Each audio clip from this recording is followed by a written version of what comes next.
Trump Putin को जंग में आगे बढ़ने से रोकने चले थे और खुद अमेरिकी सेना वेनेजुएला में धमाके करके मादुरो को अगवा करके ले आई। ट्रंप के इस फैसले ने पुतिन को एक नया हौसला दिया है। रूस को लग रहा है कि जब अमेरिका खुद विस्तारवाद की तरफ बढ़ रहा है तो रूस को भला कौन रोक सकता है।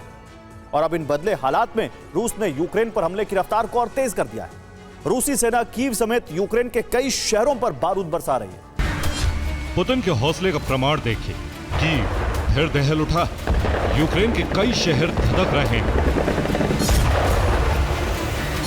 कल तक रूस और यूक्रेन के बीच जंग की वजहें अलग थी, लेकिन अब रूस के ताबड़तोड़ हमले की एक नई वजह भी शामिल हो गई।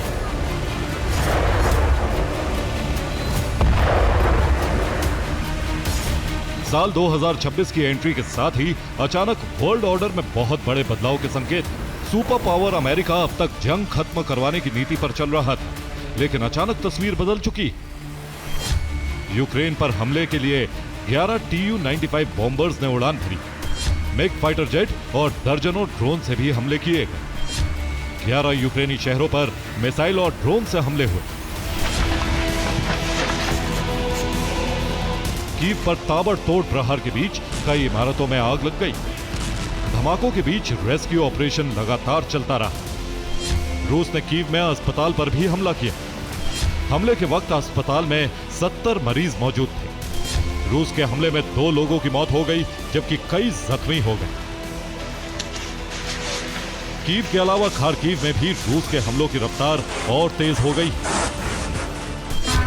चेरनीहिव और डिनिप्रोपेट्रोव्स्क तक रात भर धमाके होते रहे और रूस ने ड्रोन और मिसाइल से इन इलाकों पर हमला किया।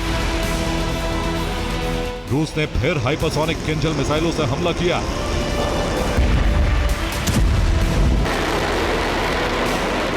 इस्कंदर मिसाइलों का भी इस्तेमाल किया गया।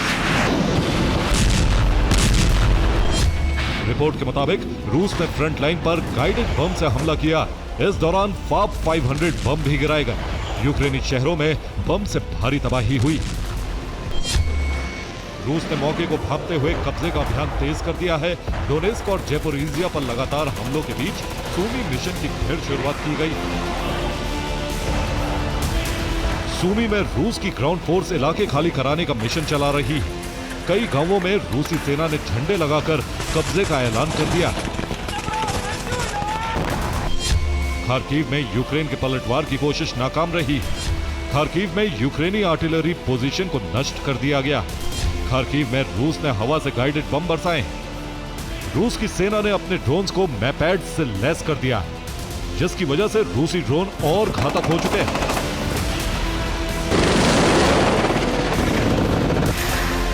रूस की सेना बहुत दूर रहकर भी यूक्रेन के इलाकों में हमला करने में सक्षम।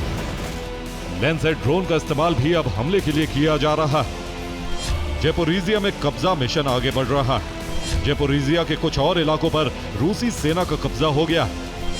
कब्जे वाले इलाकों को खाली कराने के लिए रूसी सेना ने 2 घंटे की मोहलत दी। यूक्रेनी सेना के मोर्चों को टारगेट करके हमले तेज कर दिए गए हैं। रूस को लग रहा है कि जल्द से जल्द यूक्रेन के बड़े इलाके पर कब्जा कर लिया जाए, ताकि यूक्रेन सरेंडर को मजबूर हो जाए।